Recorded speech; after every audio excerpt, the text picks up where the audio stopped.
ఈరోజు current affairs 26కి సంబంధించి December నెలలో మీకు ఉన్నటువంటి కరెంట్ అఫైర్స్ని అందిస్తూ ఉన్నాం. ఈ 26th డిసెంబర్కి సంబంధించి మెడిటెక్ మిత్ర పోర్టల్ గురించి మాట్లాడతాం.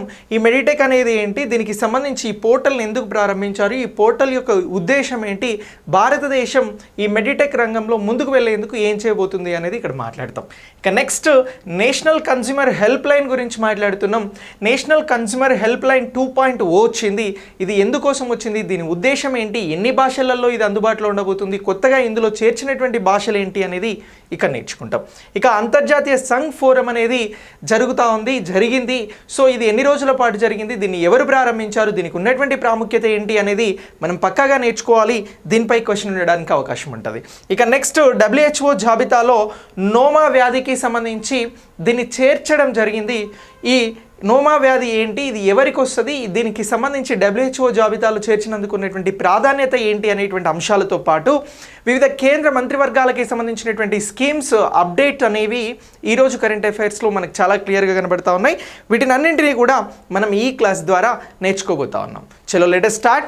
సో అంతకంటే ముందు ఒక చిన్న అనౌన్స్మెంట్. APPSC Group 2కి సంబంధించి 40 days ప్లాన్ని ఈరోజు కోర్సుగా ప్రారంభించడం జరిగింది. ఈ కోర్సులో ప్రతిరోజు షెడ్యూల్ ఇస్తాం, సిలబస్ని బైఫర్కేట్ చేసి దానికి సంబంధించినటువంటి మెటీరియల్ని కూడా మనమే అందించడం జరుగుతూ ఉంది అన్ని సబ్జెక్టులకి.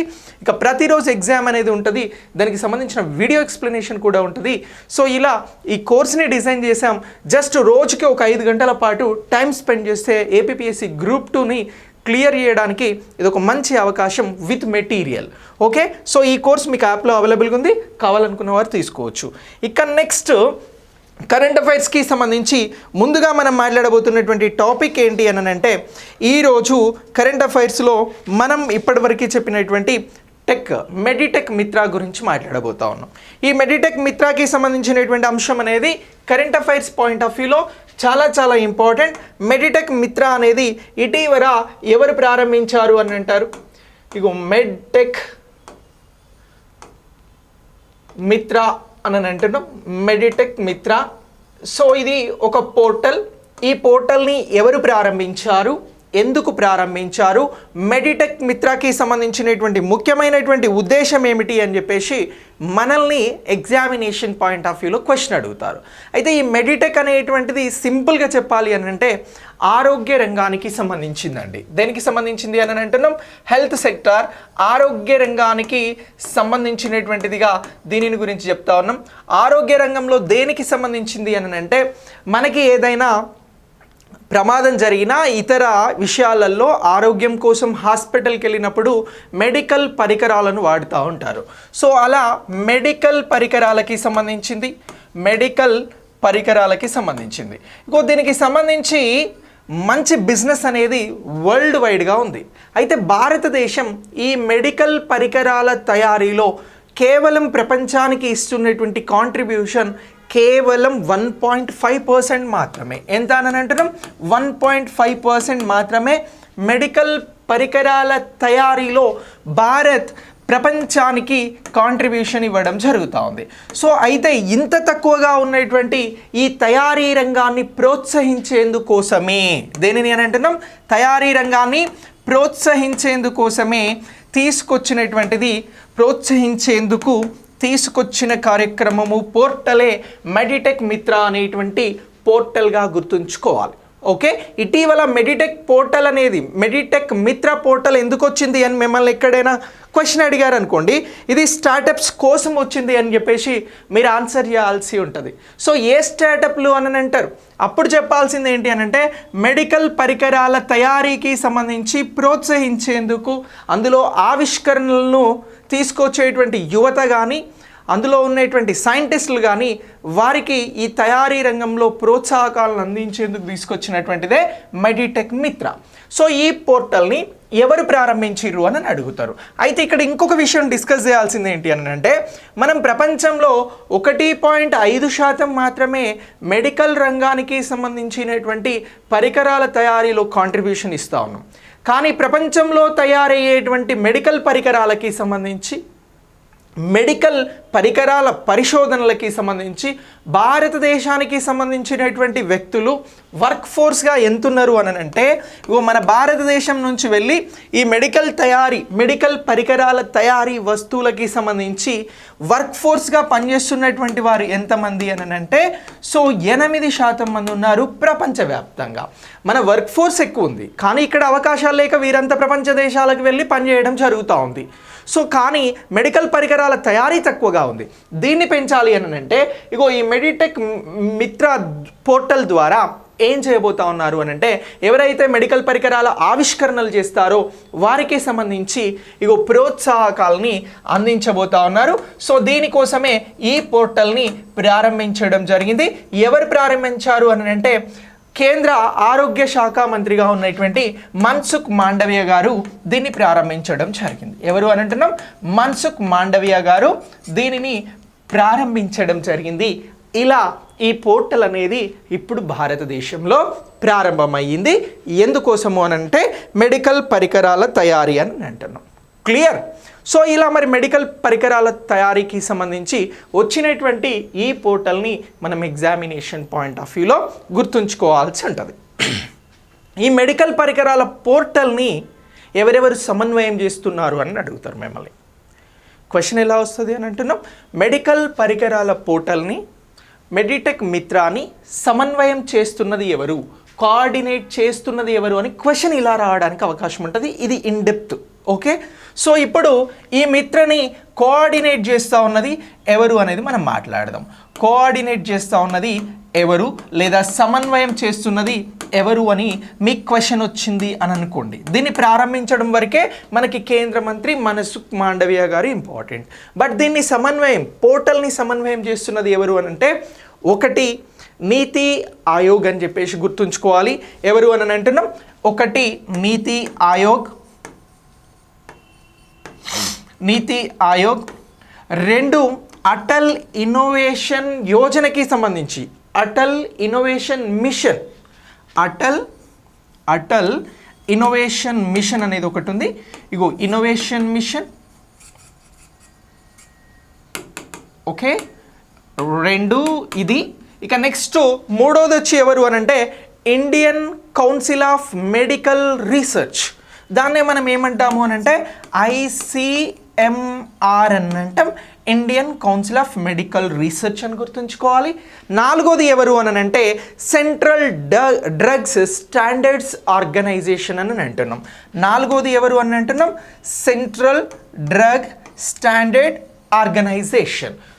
ఇలా ఈ నలుగురు కూడా ఈ 4 విభాగాలు కూడా ఈ మెడిటెక్ మిత్ర అనేటువంటి పోర్టల్ని కోఆర్డినేషన్ చేయడం జరుగుతోంది, సమన్వయం చేయడం జరుగుతోంది. క్వశ్చన్ కాంప్లికేటెడ్గా అడగాలి అనుకున్నప్పుడు మనల్ని ఇలా అడగడానికి అవకాశం ఉంటుంది. ఇటీవల మెడిటెక్ మిత్ర పోర్టల్ని కేంద్ర ఆరోగ్య శాఖ మంత్రి మన్సుఖ్ మాండవీయ గారు దీన్ని ప్రారంభించారు. దీన్ని కోఆర్డినేట్ చేస్తున్నది ఎవరు, సమన్వయపరుస్తున్నది ఎవరు అని అంటే నీతి ఆయోగ్, అటల్ ఇన్నోవేషన్ మిషన్, అలాగే ICMR Indian council of medical research, అలాగే సెంట్రల్ డ్రగ్ స్టాండర్డ్ ఆర్గనైజేషన్.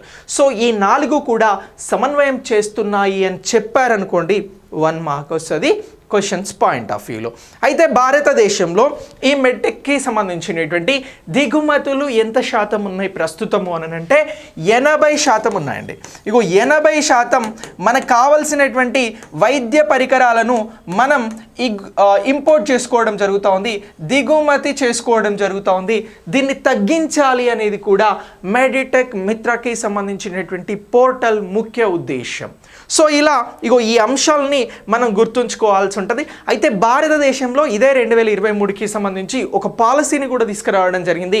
ఆ పాలసీని ఏమని అంటున్నాము అని అంటే మనం నేషనల్ మెడికల్ డివైస్ పాలసీ అని అంటున్నాం రా.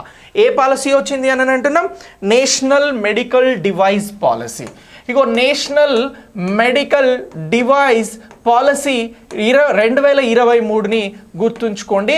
ఈ పాలసీ వచ్చిన తర్వాత కొన్ని నెలలకి ఇప్పుడు మెడిటెక్ మిత్ర పోర్టల్ ద్వారా పరిశోధనలు చేసేటువంటి యువతని స్టార్టప్స్ చేయాలనుకునేటువంటి వారిని వైద్య రంగంలో ప్రోత్సహించేందుకు, వైద్య రంగంలో పరికరాల తయారీకి ప్రోత్సహించేందుకు వచ్చినటువంటిదే ఈ మెడిటెక్ మిత్ర అనేటువంటి కార్యక్రమం. సో ఇలా ఈ అన్ని అంశాలు కూడా మనకి ఎగ్జామినేషన్ పాయింట్ ఆఫ్ వ్యూలో చాలా చాలా ఇంపార్టెంట్. వీటిని అన్నింటిని కూడా మీరు చాలా క్లియర్గా గుర్తుంచుకోండి ఈ కరెంట్ అఫైర్స్కి సంబంధించి. ఓకే, సో ఇది మెడిటెక్ మిత్ర పోర్టల్కి సంబంధించినటువంటి అంశం. ఇక నెక్స్ట్ దీని తర్వాత మరొక అంశం గురించి తెలుసుకుందాం. నేషనల్ ఇంట్రెస్ట్లో, నేషనల్ పాయింట్ ఆఫ్ వ్యూలో వెరీ వెరీ ఇంపార్టెంట్. అదే ఏంటి అని అంటే పిఎం జన్ మాన్కి సంబంధించినటువంటి పథకం. ఏమనంటారు? ఇగో పిఎం జన్ మాన్ అంటే ఏమిటి అని అడుగుతారా? ఈ పథకాన్ని విస్తరించండి అని అంటారు, లేకపోతే ఈ పథకానికి సంబంధించినటువంటి అబ్రివేషన్ ఏంటి అని అడుగుతారు. ఈ పథకం యొక్క పూర్తిగా దీన్ని ఏ విధంగా పలుకుతారు అనేటువంటి అంశాన్ని మనల్ని ఎగ్జామినేషన్ పాయింట్ ఆఫ్ వ్యూలో అడగడానికి అవకాశం ఉంటుంది. సో ప్రధానమంత్రికి సంబంధించినటువంటి జన్జాతి ఆదివాసీ న్యాయ మహా అభియాన్ అని చెప్పేసి గుర్తుంచుకోవాలి. ఇగో ఈ పథకాన్ని విస్తరించండి అని అంటే ప్రధానమంత్రి జన్జాతి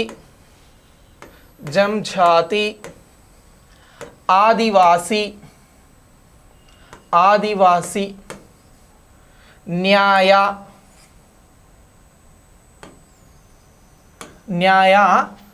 మహా అభియాన్ అని అంటున్నాం రా. ఏమని అంటున్నాం? మహా అభియాన్ అని అంటున్నాం. ఇగో ఇది ఈ పథకానికి సంబంధించినటువంటి పూర్తి విస్తరణ.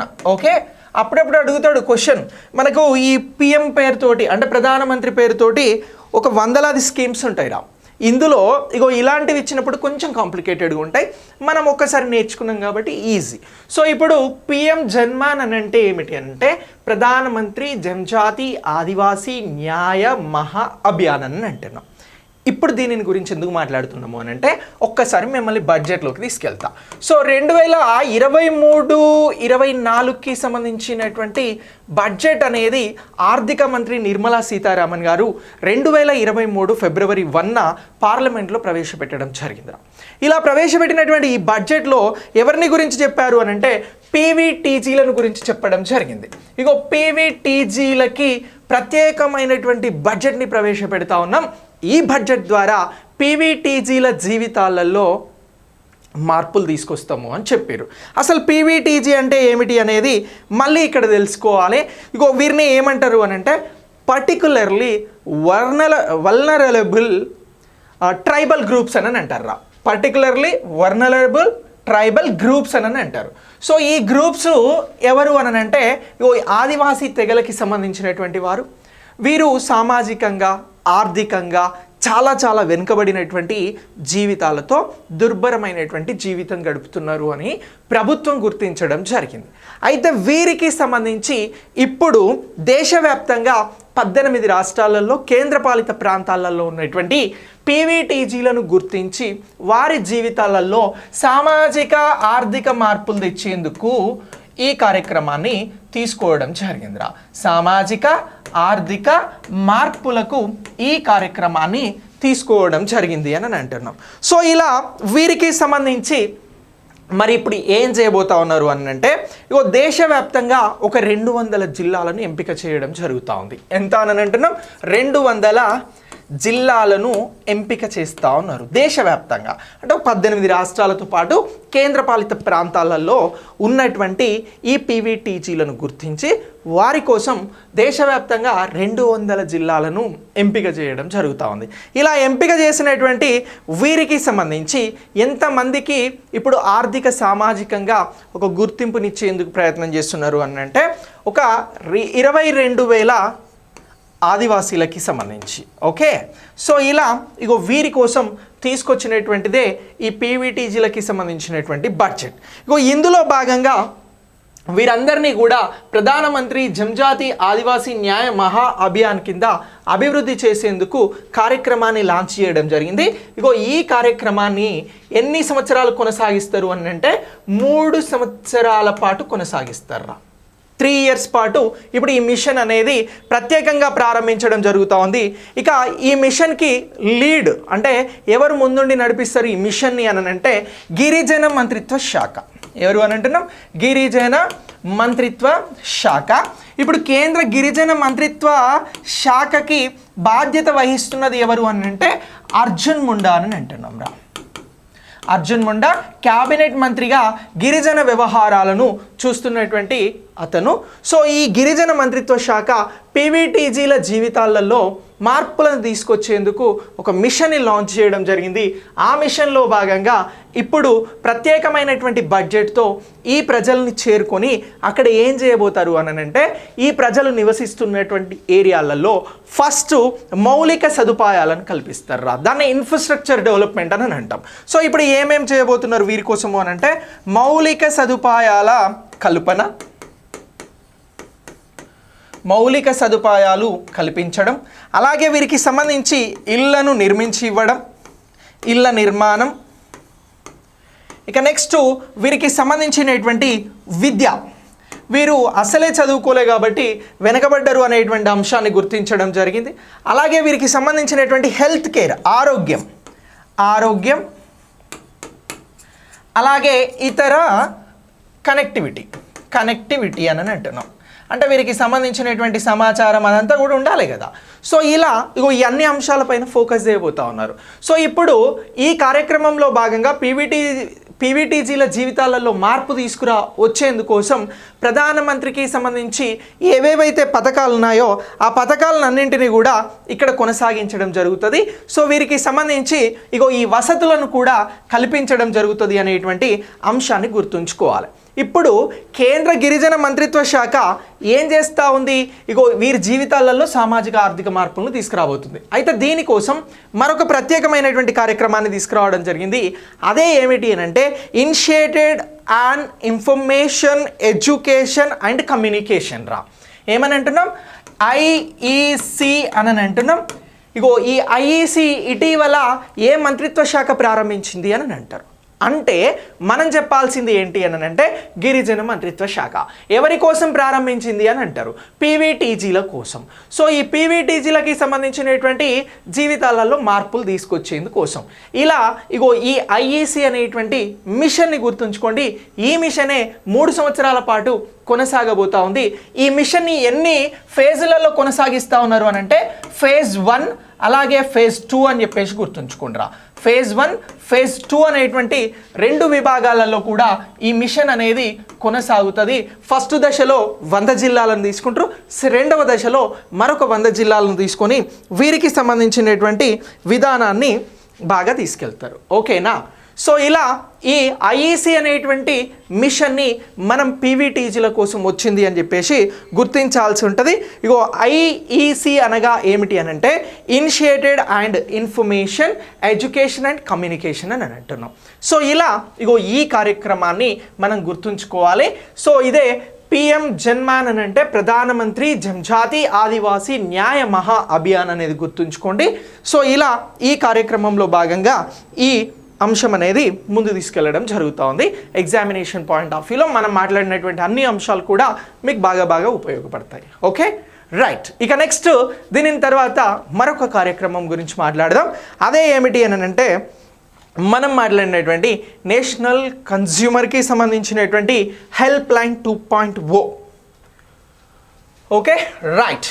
నేషనల్ కన్జ్యూమర్ హెల్ప్ లైన్ 2.0 అని అంటున్నాం రా. సో ఇప్పుడు నేషనల్ కన్జ్యూమర్ హెల్ప్ లైన్ 2.0 గురించి ఎందుకు మాట్లాడుతున్నాము అని అంటే చెప్తా. సో డిసెంబర్ 24ను జాతీయ వినియోగదారుల దినోత్సవంగా నిర్వహించడం జరుగుతూ ఉందిరా. ఏ విధంగా నిర్వహిస్తున్నాం? జాతీయ వినియోగదారుల దినోత్సవం ఎప్పుడు అని అంటారా? జాతీయ వినియోగదారుల దినోత్సవం అని అంటున్నాం. ఈ దినోత్సవాన్ని ఎప్పుడు నిర్వహిస్తారు అని అంటే మనం చెప్పాల్సింది డిసెంబర్ 24 అని చెప్పాలి. ఓకే, దీనినే నేషనల్ కన్జ్యూమర్ డే అని అంటున్నాం. సో మరి ప్రపంచ వినియోగదారుల దినోత్సవం ఎప్పుడు అని అంటే అది కూడా చెప్తా ఇక్కడే. ఇగో ప్రపంచ వినియోగదారుల దినోత్సవం మీరు గుర్తుంచుకోవాల్సినటువంటి డేట్ ఎప్పుడు అని అంటే మార్చి 15 అని గుర్తుంచుకోండి రా. ఎప్పుడు అని అంటున్నాం? మార్చి 15. అయితే ఇప్పుడు మనకు ఈ నేషనల్ వినియోగదారుల అంటే నేషనల్ కన్జ్యూమర్ డేకి సంబంధించింది వెరీ వెరీ ఇంపార్టెంట్. ఈ డే సందర్భంగా ఇప్పుడు జాతీయ వినియోగదారులకి సంబంధించి ఆహార ధాన్యాలు పంపిణీ మంత్రిత్వ శాఖ ఒకటి ఉన్నదిరా. సో ఈ మంత్రిత్వ శాఖకి బాధ్యతలు వహించేది ఎవరు అని అంటే ప్రస్తుతం పీయూష్ గోయల్ గారు. ఇగో పీయూష్ గోయల్ గారు ఈ జాతీయ వినియోగదారులకి సంబంధించినటువంటి మంత్రి. ఎవరు అని అంటున్నాం? పీయూష్ గోయల్ గారు. ఇగో ఈయన మంత్రిత్వ శాఖ ఇప్పుడు ఏం చేసింది అని అంటే నేషనల్ కన్స్యూమర్ హెల్ప్ లైన్ని డిసెంబర్ 24న ప్రారంభించడం జరిగింది. సో డిసెంబర్ 24నే ఎందుకు ఈ జాతీయ వినియోగదారుల దినోత్సవం జరుపుతున్నామని కూడా క్వశ్చన్ అడుగుతారు. అలా అడిగితే మనం ఆన్సర్ చేయాల్సింది ఏంటి అని అంటే ఇగో ఎందుకోసం జరుపుతున్నారు అని అంటే సో 1986లో ఈ జాతీయ వినియోగదారులకి సంబంధించినటువంటి చట్టం వచ్చిందిరా. ఇగో ఈ చట్టంకి ఎవరు ఆమోద ముద్ర వేసిరు అని అంటే రాష్ట్రపతి గారు డిసెంబర్ 24న 1986లో ఆమోద ముద్ర వేసిరు. ఇగో దానికి గుర్తుగానే జాతీయ వినియోగదారుల దినోత్సవాన్ని నిర్వహించుకోవడం జరుగుతూ ఉంది. ఈ దినోత్సవం సందర్భంగా ఇప్పుడు నేషనల్ కన్స్యూమర్ హెల్ప్ లైన్ 2.1 ఇగో ఈ హెల్ప్ లైన్ని ప్రారంభించడం జరిగింది. ఎవరు ప్రారంభించారు అని అంటే ఈ కన్స్యూమర్కి సంబంధించినటువంటి మంత్రిత్వ శాఖ ప్రారంభించడం జరిగింది.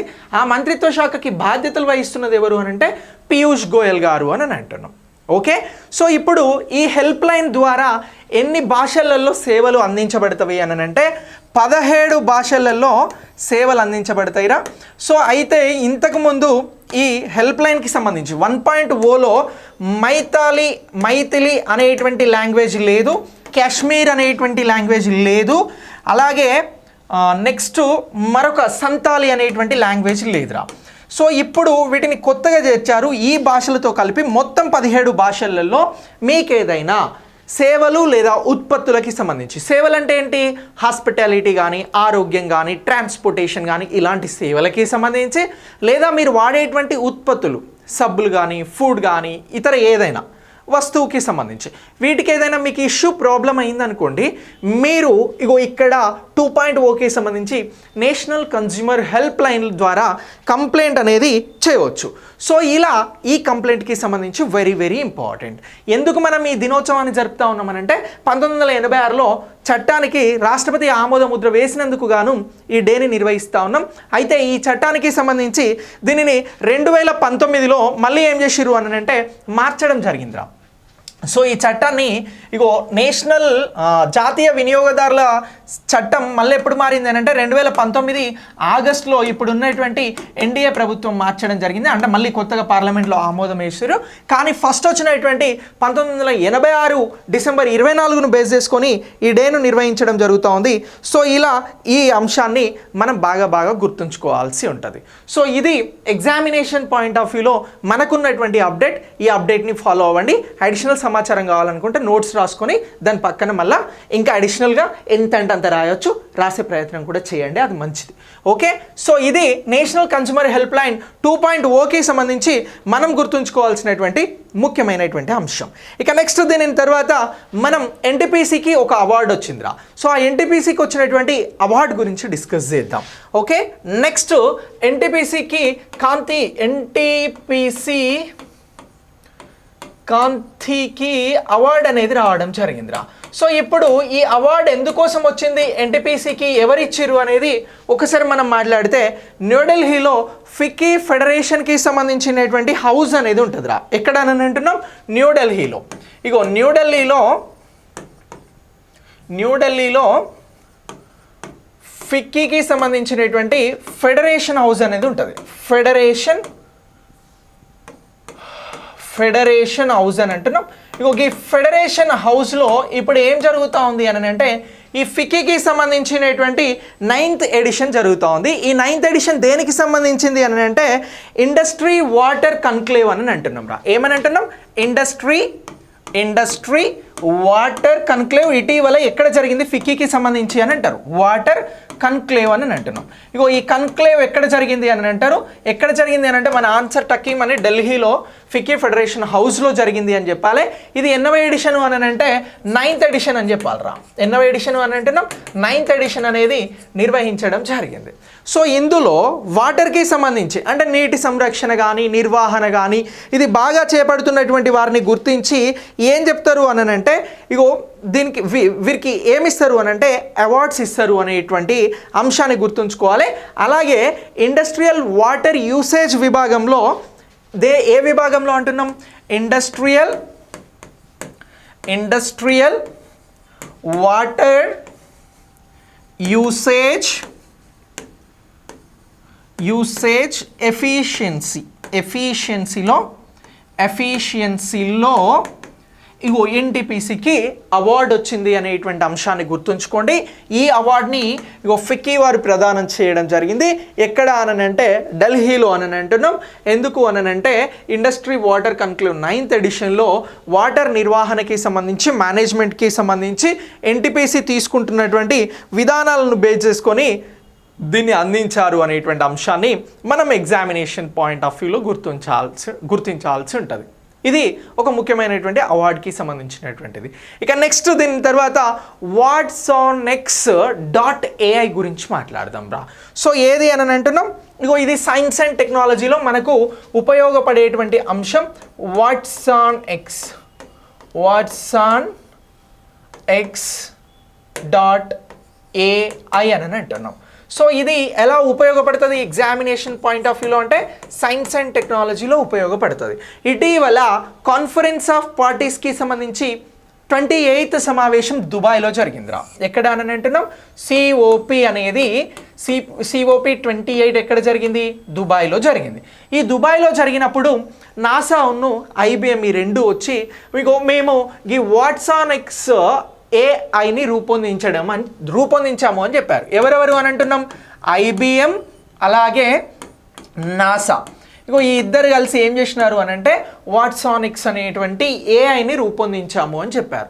ఇలా రూపొందించినటువంటి ఈ ఏఐ ఏం చేస్తుంది అని అంటే స్పేస్ ద్వారా వర్క్ చేస్తుంది రా. దేని ద్వారా అని అంటున్నాం స్పేస్ ద్వారా వర్క్ చేస్తుంది, అంతరిక్షం ద్వారా వర్క్ చేస్తుంది.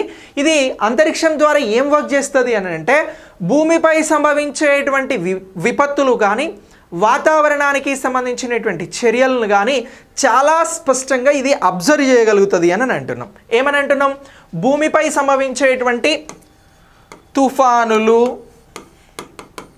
అలాగే కరువులు ఇతర వాతావరణ చర్యలను ఇది బాగా అబ్జర్వ్ చేస్తుంది. ఓకేనా?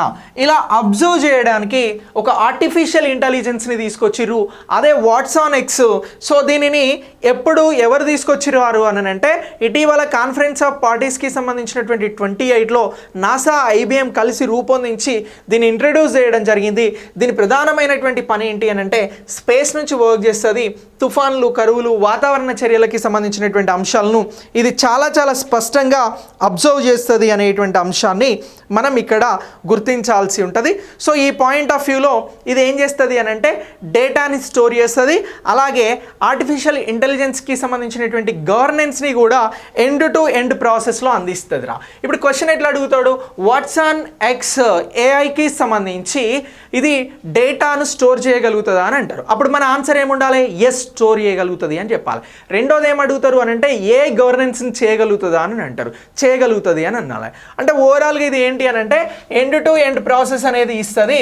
దేనికి సంబంధించి అని అంటే ఎండ్ టు ఎండ్ ప్రాసెస్ ఇచ్చేది ఒకటి డేటాకి సంబంధించి అని అంటున్నాం, రెండు దేనికి సంబంధించి అని అంటే ఏఐ గవర్నెన్స్కి సంబంధించి అని అంటున్నాం. సో ఇలా ఈ అంశాన్ని కూడా ఒక ముఖ్యమైనటువంటి పాయింట్గా మనం గుర్తించాల్సి ఉంటుంది ఎగ్జామినేషన్ కోసం. ఇక అంతరిక్షం నుంచి భూమిని పరిశీలించి భూమిపై జరిగేటువంటి వాతావరణ మార్పులు ఇతర చర్యలకి సంబంధించి ఇది బాగా ఉపయోగపడుతుందని గుర్తుంచుకోండి. అది వాట్సానెక్స్. దీన్ని ఇటీవల ఎవరు రూపొందించారు అని అంటే IBM నాసా అనేది వెరీ వెరీ ఇంపార్టెంట్. ఇలా కూడా క్వశ్చన్ అడుగుతారు. ఇక్కడ మనం చెప్పినటువంటి అన్ని అంశాలను బేస్ చేసుకొని వాట్సానిక్స్ ఏఐని పరిగణించండి అని అంటారు. అప్పుడు ఈ అన్ని అంశాలు కూడా వెరీ వెరీ ఇంపార్టెంట్గా మనకి ఉపయోగపడతాయి అనేటువంటి అంశాన్ని మీరు గుర్తుంచుకోవాల్సి ఉంటుంది. ఇది ఈ సైన్స్ అండ్ టెక్నాలజీలో మనం అప్డేట్ చేసుకోవాల్సినటువంటి అంశం. ఈ అంశం అనేది very very important examination point of వ్యూలో. ఓకే, ఇక నెక్స్ట్ దీని తర్వాత మనం భూటాన్కి సంబంధించినటువంటి అత్యున్నత పురస్కారం గురించి మాట్లాడదాం. ఎందుకనంటే ఇది ఒక ఇండియన్కి రావడం జరిగింది. సో దీనిని గురించి మనం తప్పకుండా మాట్లాడాలి, నేర్చుకోవాల్సినటువంటి అవసరం అనేది ఉన్నది. సో ఇప్పుడు భూటాన్ అత్యున్నత పురస్కారం పేరేమిటి, ఇటీవల ఇండియాలో ఎవరికి ఇచ్చిర్రు, ఎందుకోసం ఇచ్చిర్రు, ఇలాంటి అంశాలను ఎగ్జామినేషన్లో అడగడానికి అవకాశం ఉంటుంది. అలా అడిగితే మనం ఆన్సర్ చేసేలాగా ఈ భూటాన్ అత్యున్నత పురస్కారం గురించి మాట్లాడబోతా ఉన్నాం. అదే ఏంటి అని అంటే order of merit gold medal అని అంటున్నాం. ఇగో order of merit gold medal. So ఇప్పుడు ఇది ఏ దేశానికి సంబంధించిన అత్యున్నత పురస్కారము అని అంటున్నాం? భూటాన్కి సంబంధించినటువంటి అత్యున్నత పురస్కారము అని అంటున్నాం. సో ఈ భూటాన్కి సంబంధించినటువంటి అత్యున్నత పురస్కారం ఇటీవల ఇండియాలో ఎవరికి ఇవ్వడం జరిగింది అనేది ఎగ్జామినేషన్ పాయింట్ ఆఫ్ వ్యూలో క్వశ్చన్ ఉంటుందిరా.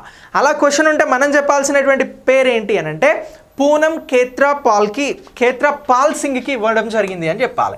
ఎవరికి అని అంటున్నాం? పూనం ఖేత్రపాల్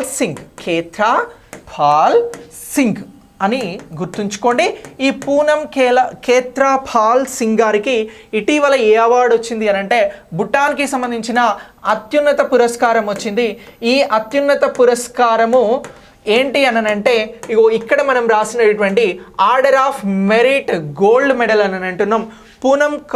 పూనం ఖేత్రపాల్ సింగ్కి ఎందుకు ఇవ్వడం జరిగింది అని అంటే ఈమె భారతదేశంలో 1975కి సంబంధించినటువంటి బ్యాచ్కి సంబంధించినటువంటి IAS Indian administrative officer Punjab రాష్ట్రానికి సంబంధించి పంజాబ్ రాష్ట్రంలో పనిచేసింది. ఆ తర్వాత ఏమైంది అని అంటే ఈమె రిటైర్మెంట్ తీసుకున్న తర్వాత ఈ డాక్టర్ పూనం ఖేత్రపాల్ సింగ్ గారిని WHOకి సంబంధించినటువంటి ఆగ్నేయాసియా ప్రాంతీయ డైరెక్టర్గా నియమించడం జరిగింది.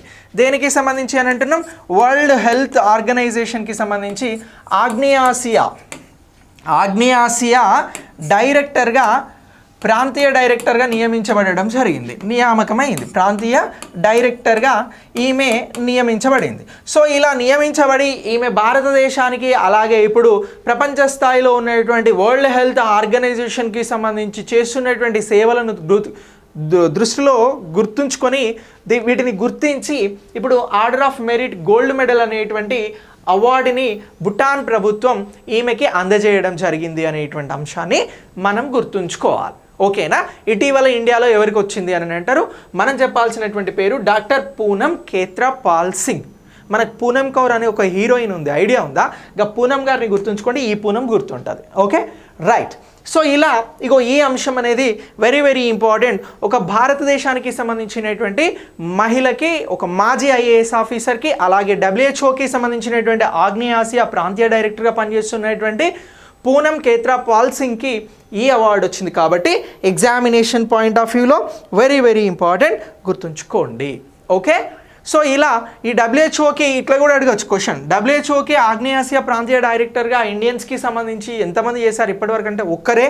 అలా మొదటిసారి చేస్తున్నది కూడా ఈ డాక్టర్ పూనం ఖేత్రపాల్ సింగ్ అనేటువంటి అంశాన్ని మీరు గుర్తుంచుకోగలిగితే సరిపోతుంది. ఓకే, సో అలా ఈ అంశాన్ని ఎగ్జామినేషన్ కోసం మీరు అప్డేట్ అవ్వండి. ఇక నెక్స్ట్ దీని తర్వాత మనం మొదటి అంతర్జాతీయ సంఘ్ ఫోరం గురించి మాట్లాడదాం.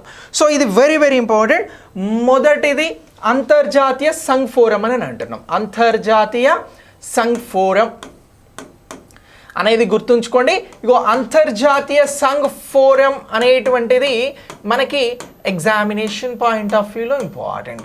సో ఇప్పుడు ఈ మొదటి అంతర్జాతీయ సంఘ్ ఫోరం అనేది ఎక్కడ జరిగింది అని అడిగితే మీరు చెప్పాల్సినటువంటి ఆన్సర్ ఏంటి అని అంటే ఇది బోధగయలో జరిగింది. బోధుడి గయ లేదా బోధగయలో జరిగింది అని చెప్పేసి గుర్తుంచుకోండిరా. దీన్ని ఎవరు ప్రారంభించిర్రు అని అంటారు. ఇప్పుడు దీన్ని ప్రారంభించింది దలై లామా దీన్ని ప్రారంభించారు. ఎన్ని రోజుల నుంచి ఎన్ని రోజుల పాటు ఈ సంఘ్ ఫోరం జరిగింది అని అడుగుతారు. ఇది ప్రపంచంలో మొదటి సంఘ్ ఫోరం అని అంటున్నాం, మొదటిది అని అంటున్నాం. ఇది ఎన్ని రోజుల పాటు ఎప్పుడు జరిగింది అని అంటే 2023 డిసెంబర్ 20 నుంచి 24వ తేదీ వరకు 5 రోజుల పాటు జరిగింది అని గుర్తుంచుకోండిరా. ఎన్ని రోజులు అని అంటున్నాం? 5 రోజుల పాటు, జస్ట్ 5 days పాటు నిర్వహించడం జరిగింది. ఇప్పుడు ఈ సంఘ్ ఫోరంకి ఎన్ని దేశాల నుంచి అతిథులు వచ్చిర్రు అని కూడా అడుగుతారు.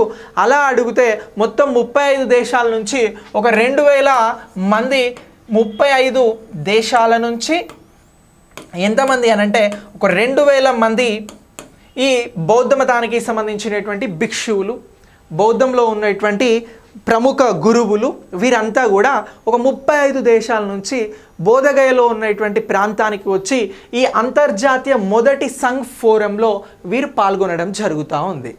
ఓకేనా? సో ఇప్పుడు ఈ బోధగయ అనేది ఏంటిది అని అంటే బుద్ధుడికి జ్ఞానోదయం కలిగినటువంటి ప్రదేశం. సో ఇక్కడ ఏ అంశాలను వీళ్ళు చర్చిస్తూ ఉన్నారు అని అంటే బౌద్ధానికి సంబంధించినటువంటి లోతైన చర్చలు ఇక్కడ వీరు జరపడం జరుగుతూ ఉంది. కాబట్టి ఇది మనకి ఇంపార్టెంట్. ఎందుకు ఇంపార్టెంట్ అని అంటే మొట్టమొదటి అంతర్జాతీయ సంఘ్ ఫోరం అని అంటున్నాం. సో దీన్ని ప్రారంభించింది దలై లామా బౌద్ధ భిక్షులకి సంబంధించి. సో ఇలా ఇగో ఈ అంశం అనేది మనకి ఎగ్జామినేషన్ పాయింట్ ఆఫ్ వ్యూలో వెరీ వెరీ ఇంపార్టెంట్. దీనికి సంబంధించి మీరందరూ కూడా గుర్తుంచుకోవాల్సినటువంటి అంశం. ఓకే, ఇక నెక్స్ట్ దీని తర్వాత మనం మాట్లాడబోతున్నటువంటి మరొక టాపిక్ ఏంటి అని అంటే డబ్ల్యూహెచ్ఓకి సంబంధించి, వరల్డ్ హెల్త్ ఆర్గనైజేషన్కి సంబంధించి ఇప్పుడు భారతదేశం డబ్ల్యూహెచ్ఓకి సంబంధించి ఏదైనా నెగ్లెక్టెడ్ ట్రోపికల్ డిసీజ్ జాబితాలో ఏ వ్యాధిని చేర్చిర్రు అని అంటారా. సింపుల్గా చెప్పాలి అని అంటే ఉష్ణమండల వ్యాధుల జాబితాలో ఇటీవల చేరినటువంటి వ్యాధి ఏది అని అంటారు. ఇగో డబ్ల్యూహెచ్ఓకి సంబంధించినటువంటి అంశం వెరీ వెరీ ఇంపార్టెంట్. దీనికి సంబంధించి నోమా వ్యాధి గురించి మాట్లాడుతున్నాం రా. ఏ వ్యాధి అని అంటున్నాం? నోమా వ్యాధి అనేది ఒకటి ఉంది. ఇగో ఈ నోమా వ్యాధికి సంబంధించి ఏంటి అని అంటే దీనిని డబ్ల్యూహెచ్ఓ ఉష్ణమండల వ్యాధుల జాబితాలో చేర్చడం జరిగిందిరా. ఓకే, సో ఇప్పుడు ఉష్ణమండల వ్యాధుల జాబితాలో ఇటీవల లేదు అని అంటే నెగ్లెక్టెడ్ ట్రోపికల్ డిసీజెస్ జాబితాలో చేర్చినటువంటి వ్యాధి ఏది అని అంటారు. మీకు వెంటనే నోమా అనేటువంటి అంశం గుర్తుకు రావాలి. నోమా వ్యాధి అనేటువంటి అంశాన్ని మనం గుర్తించాల్సి ఉంటుంది. సో ఇప్పుడు ఈ నోమా అనేటువంటి వ్యాధి అసలు ఎవరికి వస్తుంది బేసిక్గా అంటే ఇది ఎక్కువగా 2 నుంచి 6 సంవత్సరాల పిల్లల మధ్యన కనబడుతుందిరా. ఈ ఏజ్ గ్రూప్ పిల్లలలో కనబడేటువంటిదే నోమా వ్యాధి. ఎందుకు వస్తుంది ఈ వ్యాధి అని అంటే పౌష్టికాహార లోపం. సింపుల్గా చెప్పాలంటే సరైనటువంటి ఆహారం దొరకక వస్తున్నటువంటిదిరా. సో ఇలా ఈ పౌష్టికాహార లోపం వలన వచ్చేటువంటి నోమా వ్యాధిని ఇటీవల నెగ్లెక్టెడ్ ట్రోపికల్ డిసీజెస్కి సంబంధించినటువంటి జాబితాలో వరల్డ్ హెల్త్ ఆర్గనైజేషన్ చేర్చడం జరిగింది అనేటువంటి అంశాన్ని గుర్తుంచుకోండి. ఇక మొట్టమొదటిసారి ఈ వ్యాధిని ఇటీవల డబ్ల్యూహెచ్ఓ నెగ్లెక్టెడ్ ట్రోపికల్ డిసీజెస్ జాబితాలో చేర్చినటువంటి ఈ వ్యాధి మొదటిసారి ఎక్కడ కనుగొనబడింది అని అడుగుతారు. సో దీన్ని ఎక్కడ గుర్తించిర్రు ఈ వ్యాధి ఒకటి ఉన్నది అని అంటే దానికి మనం చెప్పాల్సినటువంటి ఆన్సర్ ఏంటి అని అంటే సబ్ సహారాకి సంబంధించి ఆఫ్రికాలో గుర్తించడం జరిగిందిరా. ఎక్కడ అని అంటున్నాం? ఇగో ఆఫ్రికా అనేటువంటి ఖండంలో గుర్తించడం జరిగింది.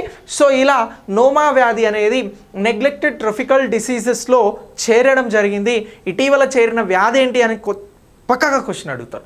అడిగితే మీరు చెప్పాల్సింది నోమా, నోమా. Okay, right. ఇక నెక్స్ట్ దీని తర్వాత మనం మాట్లాడబోయేటువంటి టాపిక్ ఏంటి అని అంటే నేషనల్ జియోస్పేస్కి సంబంధించినటువంటి నేషనల్ జియో సైన్స్కి సంబంధించినటువంటి డేటా పోర్టల్ గురించి మాట్లాడదాం రా. ఏది అని అంటున్నాం? National Jio science. నేను మిమ్మల్ని అందరినీ కూడా ఒక క్వశ్చన్ అడుగుతా ఉన్నా. ఇప్పుడు గనుల శాఖ మంత్రి ఎవర్రా కేంద్రంలో? ఒకసారి పోజ్ చేయండి. National geoscience national geoscience repository portal.